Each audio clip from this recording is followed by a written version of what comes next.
Eh bien bonjour mes amis Cancer, je suis heureuse de vous retrouver pour votre tirage général. Pour ceux qui me découvrent, soyez les bienvenus, cette chaîne est la vôtre. Alors mes amis Cancer, nous avons 1, 2, 3 arcanes, 4 arcanes majeurs. On a un as de bâton et un as de coupe, donc il y a du renouveau. Dans les arcanes majeures, il y a quand même la carte de la mort, de l'enchaînement, la roue de la fortune, du jugement, donc on sent que ça bouillonne. Il y a de l'épée, donc ça réfléchit, vous entrez avec une énergie d'épée d'ailleurs. Et puis il y a un peu de sentiments, très peu de sentiments par rapport à ce qui résonne en vous. Et puis aussi ce passé d'ancrage qui remonte. Alors on va bien voir ce qui va se dire parce que je ne sais pas trop ce qu'il y a lieu de penser de votre tirage. Donc on va avancer pas à pas et puis plus je rentrerai dans vos énergies et à mon avis plus les événements se dessineront. Alors, vos aspirations, votre envie, la façon dont vous entrez avec l'énergie de la vallée d'épée. La vallée d'épée traduit une personne, si vous voulez, qui a un intellect juvénile, qui a une création, une innovation, une nouvelle façon de penser, un nouveau projet, quelque chose de très innocent, de très naïf quelque part. C'est très beau. On voit très bien ce jeune garçon qui a créé un dragon et qui est émerveillé de ce qu'il a fait. Il est en autosatisfaction. Alors vous n'êtes pas les seuls à avoir cette carte qui sort au niveau des signes du zodiaque, et donc il faudra peut-être voir vos ascendants, voir si vous ne retombez pas avec cette carte de l'énergie là. Mais effectivement, cette personne-là qui a sa création, qui a mené son projet à un terme plus ou moins évolué, se sent protégée par une épée, la connaissance de l'épée, et puis par ce bouclier. Le problème avec cette vallée d'épée, c'est que quand on est dans l'autosatisfaction, dans l'admiration de ce que l'on a fait, on ne voit pas les coups venir de l'extérieur, et notamment ce dragon qui brûle le parchemin. Donc cette vallée d'épée vous demande, si vous voulez, de faire attention à sortir un peu de votre vie de bisounours, si vous en avez une, et puis à regarder un petit peu, à surveiller un peu vos arrières, pour vous assurer effectivement qu'il n'y ait pas des personnes qui soient fausses autour de vous. Voilà, en tout cas, vous, dans votre état d'esprit, sur ce mois d'octobre, vous rentrez tranquillement, positivement. Il faut dire que votre mois de septembre a été satisfaisant, donc vous restez dans cette énergie très, très satisfaisante, très légère, très heureuse, si j'ose dire. Vous avez des forces qui vous viennent de l'environnement, c'est cet as de bâton. Cet as de bâton, c'est quoi? C'est le nouveau projet, le nouveau travail, la nouvelle réalisation. Pour moi, c'est la concrétisation de cette vallée d'épée. Vous avez peut-être eu une aide extérieure, peut-être un signe de feu, possiblement, auquel cas ce serait le bélier, sagittaire, lion. Mais en tout cas, cette puissance d'action que vous avez, qui vous est favorable, va être mise en avant, mise en action, et il n'y a rien qui peut vous arrêter. Donc c'est quelque chose d'assez positif. Et quand on voit effectivement cette carte du jugement, je dirais même que ce nouveau projet que vous avez mis à l'œuvre vous permet, si vous voulez, de faire remonter à la surface un élément du passé, de le traiter et de le balayer. Vous savez, c'est comme parfois quand tout au long de son cursus de vie, eh bien on a régulièrement des résurgences du passé où on se dit, ben tiens, aujourd'hui je fais comme ça, alors qu'en ce temps-là, j'aurais fait de telle ou telle façon, peut-être que ça n'était plus judicieux aujourd'hui. Donc, du point de vue de l'environnement, effectivement, le nouveau projet que vous mettez en œuvre sera littéralement différent de ce que vous avez toujours vécu ou de ce que vous avez cru dans vos croyances, dans la façon, peut-être dans une répétition de schéma, et on me dit que c'est favorable. Donc, si vous avez des nouveaux projets, cette vallée d'épée-là, et que vous voulez la mettre en action, c'est une très bonne chose. Et apparemment, vous allez être soutenu, vous allez pouvoir le faire, et ça va vous permettre, comme je le répète, de trancher avec le passé, de dire adieu à une façon de penser et de raisonner. Donc pour moi, jusqu'à présent, tout va bien. Alors, qu'est-ce qui pourrait arriver de façon désagréable dans votre environnement? On a la carte de la mort. Donc, on ne va pas se mentir, puisque c'est l'environnement défavorable, il est possible que certains cancers apprennent le décès physique d'une personne. Quelqu'un de plus ou moins proche. Il est possible aussi, sans parler de la mort physique, que ce soit une mort spirituelle qui vous vienne de l'extérieur. Donc soit c'est ce jugement-là qui fait que vous balayez à juste titre des croyances erronées du passé, mais en même temps avec cette carte de mort, ça semble dire que psychologiquement, il ne faut peut-être pas tout enterrer de ce qui vous vient de l'extérieur. En tout cas, c'est quelque chose qui est brutal, c'est quelque chose qui vous fait sortir de votre peau, c'est quelque chose de changement de peau, pardon, c'est quelque chose qui vous transcende et que vous ne semblez pas pouvoir résister. Donc, si par hasard vous êtes dans un nouveau projet professionnel, ça voudrait dire que le nouveau projet que vous faites est bienveillant et que vous dites simplement adieu à une ancienne équipe, à un ancien projet. Ça semble défavorable, peut-être que ça va tout simplement vous attrister. Donc vous voyez, la carte de la mort n'est pas forcément une carte de grand danger. Je ne peux pas exclure le décès autour de vous, c'est possible, mais je ne vais pas non plus dire que c'est ce que vous allez avoir. C'est plutôt, je dirais, un changement de statut, un changement de position qui va vous affecter. Peut-être que ce changement professionnel que vous vivez, ou ce changement de projet, ou ce changement de vie, ça va peut-être au fond de vous vous blesser. Si vous devez juger une façon de votre passé, forcément que ça peut vous affecter intellectuellement ou physiquement. Moi je crois que c'est intellectuellement que ça va vous affecter. Parce que vous êtes très branché dans l'intellect, vous êtes vraiment dans le cérébral. Alors, dans votre présent, qu'est-ce qui se passe? Eh bien, vous avez cette 9 de bâton. Là, ça veut dire que ce nouveau projet que vous mettez à terme, cette nouvelle idée, va falloir de la persévérance. Il va falloir ne pas faire qu'admirer ce que l'on a créé, mais si vous voulez aboutir à la dernière marche de l'escalier pour mener votre projet, par exemple, à un banquier, eh bien, ça veut dire qu'il va falloir encore peut-être le peaufiner, s'organiser. Pourtant, il y en a eu du chemin parcouru, n'est-ce pas? On le voit, hein. On voit là cette personne qui, vous voyez, il y a 8 bâtons autour de lui et regarde le 9e en disant « Ah oui, mais j'ai fait tout ça, j'ai traversé ces montagnes, j'ai traversé ces forêts et j'y suis arrivé, je vois ces magnifiques dragons, maintenant il faut atteindre le nid des dragons. Ah oui, mais alors attention, là moi j'ai besoin de repos un petit peu. » Donc la 9 de bâton pour moi c'est quand même une période très fructifère en activité, c'est vraiment quelque chose où vous sortez du bout du tunnel, où il y a vraiment ce nouveau projet qui se met en place.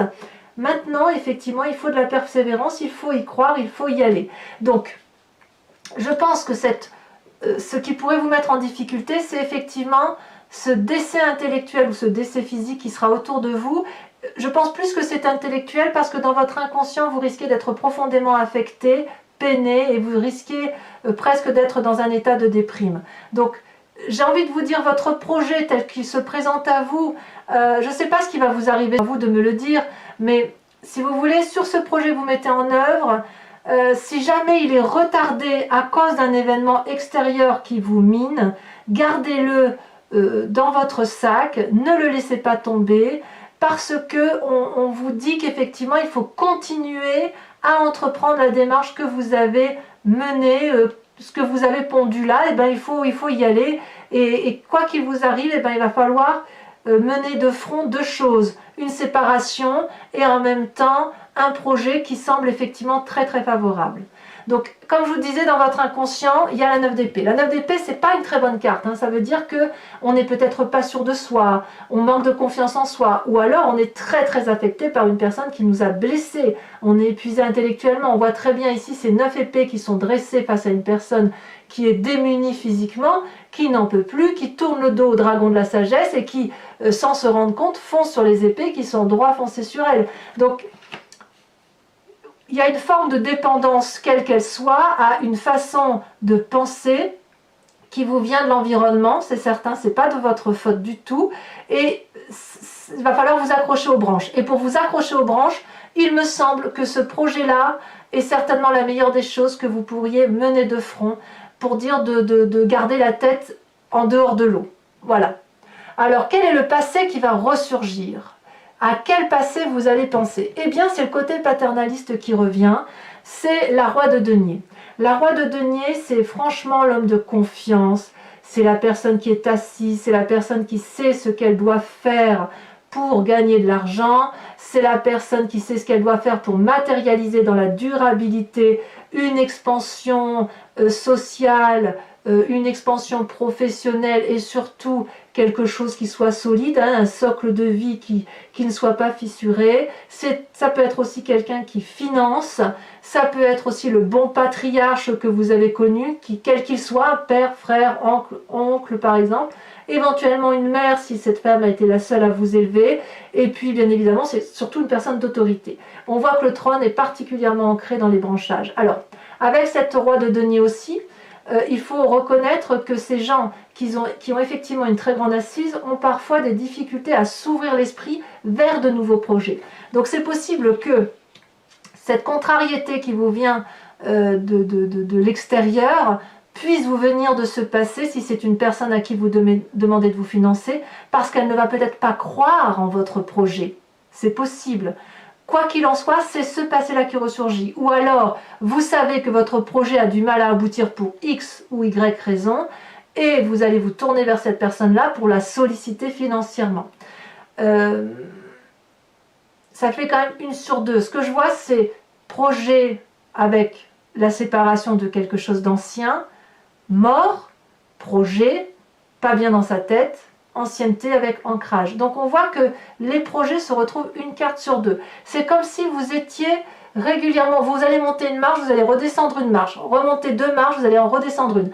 Vous allez peut-être avoir l'impression sur ce mois de septembre que chaque pas que vous allez faire, vous allez vous buter à un mur. Alors persévérez parce que vraiment il faut y croire, c'est la carte qui est vraiment au centre et je pense que c'est important pour vous de persévérer. Il n'empêche que ce fait de faire un pas devant, un pas derrière, d'être sans arrêt buté par l'extérieur, vous donne dans un avenir proche, le sentiment d'un enchaînement. Là, l'enchaînement, c'est vraiment l'extérieur, ou du moins ce sentiment que vous avez de l'extérieur, qui vous empêche de faire ce que vous voulez, ou du moins vous le croyez.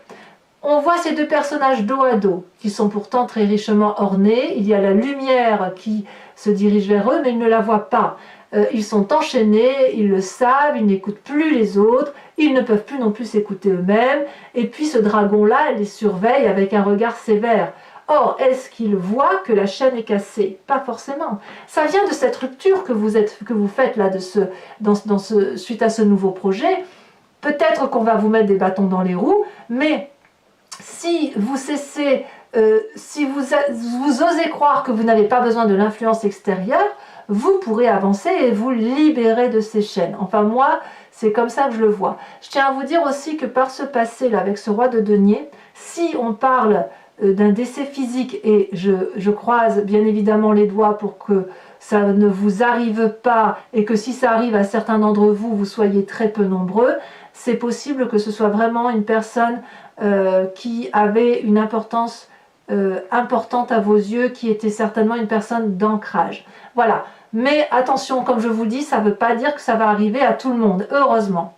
Alors, quel est votre état d'esprit? Votre état d'esprit, il rejoint votre projet, votre valet d'épée, votre force de l'environnement, c'est l'as de coupe. La nouvelle relation. La nouvelle relation, elle peut être amicale, elle peut être amoureuse, elle peut être sociale, mais il y a quelque chose. Cette vallée d'épée-là, elle vous met en très très grande joie. Donc, c'est pour ça que vous faites un pas en avant, un pas en arrière, un pas en avant, parce que vous sollicitez probablement l'extérieur et ou l'environnement, ou même si vous ne sollicitez personne, vous êtes dans votre petit projet qui vous met en grande gaieté, et puis il y a des environnements extérieurs qui viennent régulièrement frapper à votre porte, vous embêter, et ça vous perturbe dans votre mécanisme de fonctionnement. Mais quoi qu'il en soit, vous ne lâchez pas votre nouvel état émotionnel, et ça c'est une très très bonne force. Alors, qui pourrait vous mettre des bâtons dans les roues? Eh bien c'est clair que c'est dans la famille et les amis, quels qu'ils soient.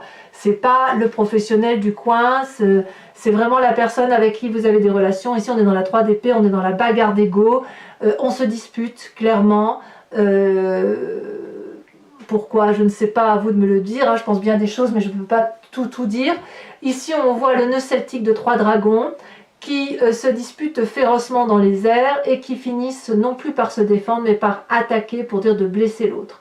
Quand on est dans cette position-là, l'idéal c'est de battre en retrait parce que de toute façon ce n'est pas productif et on finit par faire des dommages collatéraux Et quand on fait des dommages et des dommages et des dommages, ça ne crée que des dégâts et il n'y a plus rien de constructif. Alors, il est possible que, comme je vois que c'est dans cette ligne-là, que cette bagarre-là se traduit vraiment par votre volonté d'aboutir à ce magnifique projet que vous avez, à cet aboutissement de votre pensée qui a été intellectualisée. Vous avez tous les tenants, tous les aboutissants. Ça vous met en grande joie émotionnelle, ça vous met en grande joie physique. Vous allez de l'avant. Et si on vous met des bateaux dans les roues, on voit, hein, ça va être terrible pour vous. Vous allez vous défendre, et même plus, vous allez défendre et attaquer. Ou du moins, vous recevez les attaques extérieures de la famille et des amis. Alors, les conséquences de vos actions et de vos pensées sur vous-même. Eh bien, j'ai l'impression qu'il y a une forme de lâcher prise. En ce sens que vous allez vous en remettre à la roue de la fortune, à la vie. Peut-être que vous allez lâcher du mou tout en gardant une forme de contrôle. On voit ici un parchemin qui est ouvert, un livre qui est ouvert. C'est le livre de votre vie. Et il y a un cycle qui se termine. Alors, soit vous allez, j'ai même l'impression que ce chapitre-là se termine un peu sur votre fin et que vous n'avez pas d'autre choix que de laisser les autres rentrer dans votre parcours de vie pour les laisser écrire un morceau de votre chapitre. C'est logique si vous avez besoin des autres, c'est logique si vous avez besoin de financement. Ça veut dire aussi que vous allez devoir, si vous voulez, prendre des risques.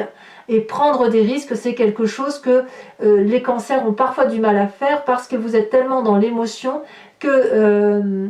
enfin moi c'est ce que j'ai remarqué des cancers que je côtoie, c'est qu'en fait vous savez aimer, il n'y a pas de souci, vous savez recevoir l'amour, mais c'est tellement important pour vous que quelquefois si vous avez des attaques, vous reprenez cet amour-là de peur que vous n'en ayez plus et vous en avez extrêmement besoin. Donc là, la roue de la fortune, elle traduit selon moi un lâcher prise parce que vous n'avez pas le choix et surtout, ça vous permet de garder vos émotions intègres, de garder vos sentiments juvéniles, sains et surtout avec quelque chose de très doux, comme un nouveau-né en fait. Conséquences de vos actions et de vos pensées sur l'environnement. Il y a quelqu'un qui vous tourne le dos, ou vous tournez le dos à quelqu'un, ou quelqu'un plutôt, je ne dirais pas que c'est vous qui le tournez volontairement, vous êtes comme poussé à tourner le dos à une situation, ou on vous tourne le dos carrément. Ici, cette huile de coupe, c'est qu'on quitte le jardin que l'on connaissait depuis toujours. On voit très bien ces dragons qui proposent encore des couples d'amour, et là, la personne, elle dit stop, j'ai assez mangé de ce repas-là, je n'en veux plus. Je fais ma vie, je tourne le dos, je vais aller voir dans d'autres jardins si c'est meilleur. Donc, on voit effectivement que, enfin moi j'ai vraiment ce sentiment-là, il y a quelque chose d'impérieux qui se passe en vous, impérieux parce que c'est puissant, parce que c'est beau, c'est juvénile, et puis on va venir régulièrement vous donner des coups de bâton là dans la tête, dans le ventre, et ça va vous fatiguer. Vous allez certainement lâcher prise sur une situation, mais j'ai presque envie de dire que si une personne vous tourne le dos, vous allez dire allez, au petit bonheur la chance, faut y aller quoi. Vous voyez, on a vraiment ça, on a une bonne carte, une mauvaise, une bonne, une mauvaise, une bonne, une mauvaise, une bonne, une mauvaise, une bonne, une mauvaise. Ça va être comme ça. Il va falloir tenir le coup, mes amis cancer. Hein. Allez, si ce tirage vous convient, bon, vous avez une très jolie carte en dos de deck. Hein. La dos de deck ici, excusez-moi, je coupe, mais l'empereur, on va vous imposer, on vous invite avec le tarot des 78 portes à être pragmatique et à vous en tenir aux lois de la physique. Hein. Donc, restez carré dans votre tête. Alors je vous dis tout de suite, on me demande souvent, ce tarot-là que j'ai tiré, c'est le tarot du dragon celtique. Voilà. Et donc, si ce tirage vous a convenu et qu'il résonne en vous, je vous invite à me rejoindre sur Vimeo, après que j'ai complété l'entier jeu, pour aller voir votre approfondissement. Donc, il vous suffit de cliquer sur le lien qui est en bas dans la description de la vidéo. Vous êtes renvoyé sur la chaîne, vous êtes sur la playlist directement de votre signe et vous pouvez choisir soit la location de la vidéo, soit l'abonnement. L'abonnement vous donne accès à l'intégralité des vidéos, y compris sentimentales, et y compris sur les mois en cours et les mois précédents. L'abonnement est libre d'accès, vous pouvez le prendre cette fois-ci, partir sur une location le mois prochain, ou vous désabonner, vous le faites comme vous voulez, c'est une formule très très souple et les prix sont dérisoires Donc, n'hésitez pas. Allez, on va tout de suite recouvrir le jeu avec ce tarot. Et on va voir si on a plus de précision à vous apporter.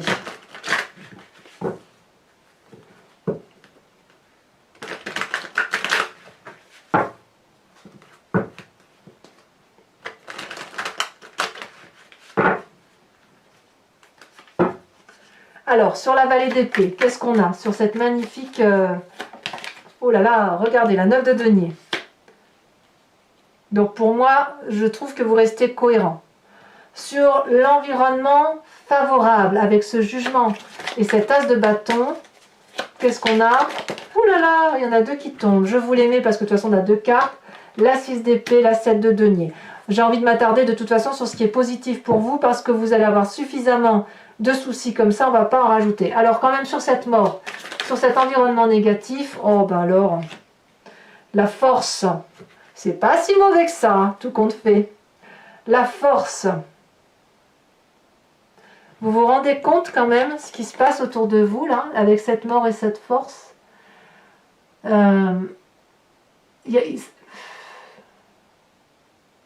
soit vous allez développer quelque chose d'extrêmement puissant, soit ça va vous être imposé de façon extrêmement puissante.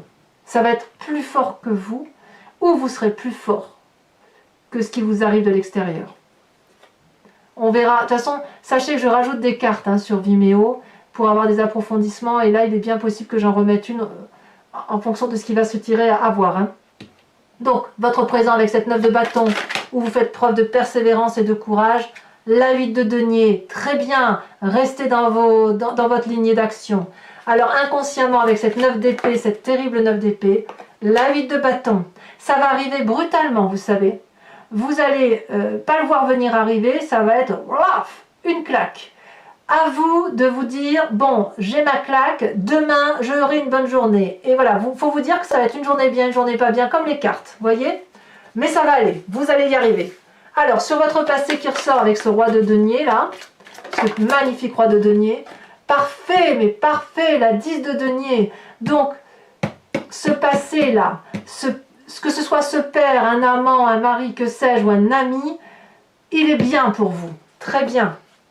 Alors, sur les chaînes, cet enchaînement dans ce futur proche où vous avez l'impression d'être coincé par les événements de la vie extérieure, deux cartes sont tombées, l'as de coupe, je ne suis pas surprise, et pourtant c'est dans votre état d'esprit, et la 8 d'épée. Ah bah oui, la 8 d'épée, si on vous malmène, je comprends qu'à un moment donné vous soyez fatigué, hein, forcément. Alors, sur cet as de coupe là, sur votre état d'esprit, puisqu'on est dans les émotions, as d'épée, encore un as.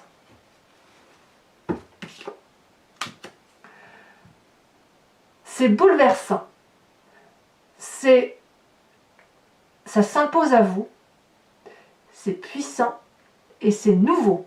Voilà ce que j'ai à vous dire. Vous avez quand même l'as de bâton, l'as d'épée, l'as de coupe.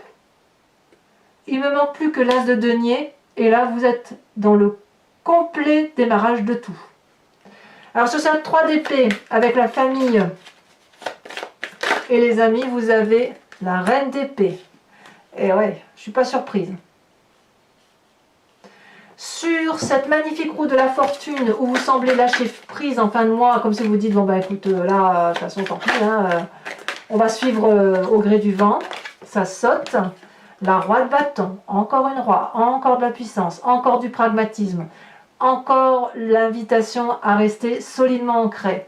Avec cette 8 de coupe où vous tournez le dos, où on vous tourne le dos, oh là là, ça veut parler, hein, où on vous tourne le dos, ou alors vous tournez le dos, regardez, la papesse. Waouh! Ouais, c'est l'intuition qui va l'emporter. Bon, mes amis Cancer, pour ceux qui me rejoignent, et j'espère que vous serez nombreux, bien évidemment, je vous invite à vous poser une question très précise sur ce tirage et je l'interpréterai avec le grand jeu de Mademoiselle Lenormand.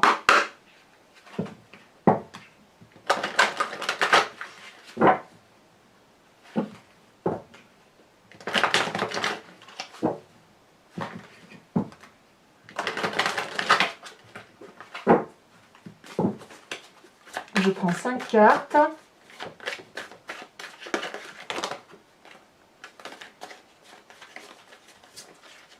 Ça veut parler, hein. C'est un mois qui est quand même très très incroyable pour...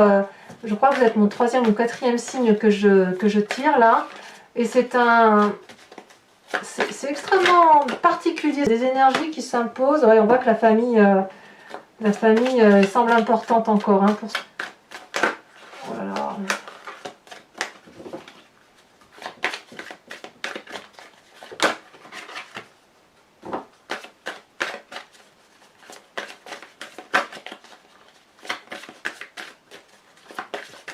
Ah, ça sautait déjà.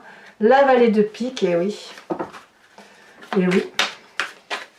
Alors vous vous présentez comme étant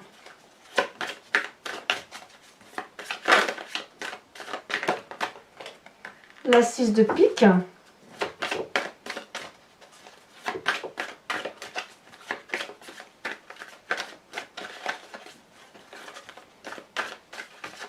Va falloir user, hein. C'est un jour avec, un jour sans. Ouais, c'est ça.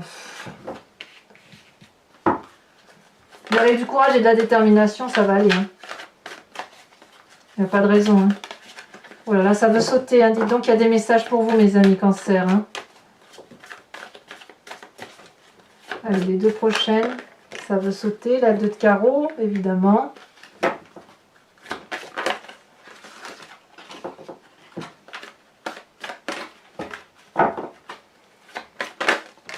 Et la 4 de carreau. Alors ce n'est pas fini, hein, pour ceux qui me rejoignent sur Vimeo. Je vais tirer une carte de l'oracle des druides afin de vous proposer de penser à un animal totem qui va vous accompagner sur tout ce mois et qui va vous plonger dans l'instinct animalier parce que vous savez qu'on vient tous de la même génétique, de la même cellule et qu'ensuite on s'est divisé et on est devenu ce que l'on est devenu, les animaux d'un côté, sauvages, de compagnie, les humains. Donc là, avec cet oracle des druides, animaux sacrés, vous êtes invité du moins à vous inspirer de cet animal puissant et de sa force, de la force qu'il inspire. Et bien évidemment, je vous en lirai l'interprétation sur Vimeo. J'aime beaucoup cet oracle, il est très sage. Il est très... Et je voulais aussi vous remercier, vous êtes de plus en plus nombreux à me suivre sur Vimeo. Vos commentaires me vont droit au cœur. Je sais que vous avez été nombreux, les amis Cancer, à vous abonner à ma chaîne. Vous avez été nombreux à venir sur Vimeo. Je tiens à vous en remercier. Et j'ai surtout beaucoup de bons retours. Voilà. Donc merci pour votre fidélité. Allez, alors voyons si elle va sauter. La carte, c'est pas évident parce que les cartes sont très très grandes. Je vais prendre celle-là. Eh bien, on vous invite à vous inspirer de la force du merle. Et je comprends pourquoi. Voilà, mes amis Cancer. Abonnez-vous, likez, commentez, partagez. Activez la cloche des notifications si vous voulez être informé des vidéos qui sortent. Dans quelques jours, votre tirage sentimental sortira. Mes amis Cancer, je vous souhaite d'être courageux, force, et je vous dis à très bientôt. Bisous, bisous.